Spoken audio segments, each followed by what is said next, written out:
బుల్లితెరపై యాంకర్గా మంచి క్రేజ్ సంపాదించుకుంది అనసూయ. జబర్దస్త్ షో ద్వారా బాగా పాపులర్ అయిన ఈ ముద్దుగుమ్మ ఇప్పుడు వరుస సినిమాల్లో నటిస్తూ బిజీ ఆర్టిస్ట్గా మారిపోయింది. సుకుమార్, రామ్ చరణ్ కాంబినేషన్లో వచ్చిన రంగస్థలం సినిమాతో మంచి క్రేజ్ తెచ్చుకుంది. ఆ తర్వాత వరుసగా సినిమాల్లో అవకాశాలు అందుకుంది. ఇక ఇప్పుడు టీవీ షోలతో పాటు సినిమాల్లో నటిస్తూ మంచి గ్రాఫ్ క్రియేట్ చేసుకుంది. ఇక ఈ అందాల భామకు ఉన్న క్రేజ్ గురించి, ఫ్యాన్ ఫాలోయింగ్ గురించి ప్రత్యేకంగా చెప్పాల్సిన అవసరం లేదు. పెళ్లై 2 పిల్లల తల్లి అయినప్పటికీ అందంలో కుర్ర హీరోయిన్స్తో పోటీ పడుతోంది. కానీ అప్పుడప్పుడు సోషల్ మీడియాలో ట్రోలింగ్ కూడా ఎదుర్కొంటూ ఉంటుంది. ముఖ్యంగా డ్రెస్సింగ్ విషయంలో విమర్శలు ఎదుర్కొంటూ ఉంటుంది. అయితే తాజాగా ఓ ఇంటర్వ్యూలో పాల్గొన్న అనసూయ ఈ విషయంపై బోల్డ్ కామెంట్స్ చేసింది. ఈ ఇంటర్వ్యూలో అనసూయ మాట్లాడుతూ, నా బట్టలు నా ఇష్టం, బికినీ వేసుకుంటా లేదంటే విప్పుకుని తిరుగుతా, అది నా ఇష్టం, అడగడానికి మీరెవరు అంటూ దుమారం రేపింది.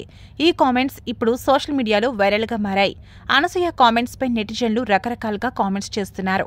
అయినప్పటికీ అందరికీ ఒక్కసారిగా సాలిడ్ కౌంటర్ ఇచ్చింది అనసూయ. మరికొందరు పనిగట్టుకుని మరీ అనసూయపై నెగిటివ్ కామెంట్స్ చేస్తుంటారు.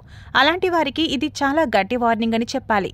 కెరీర్ పరంగా, మూవీస్ పరంగా మీ సలహాలను నేను స్వీకరిస్తాను, ఇంప్రూవ్మెంట్ చేసుకుంటాను, కానీ నా వ్యక్తిగత విషయాలు మీకెందుకు అంటూ చెప్పుకొచ్చింది ఈ హాట్ బ్యూటీ.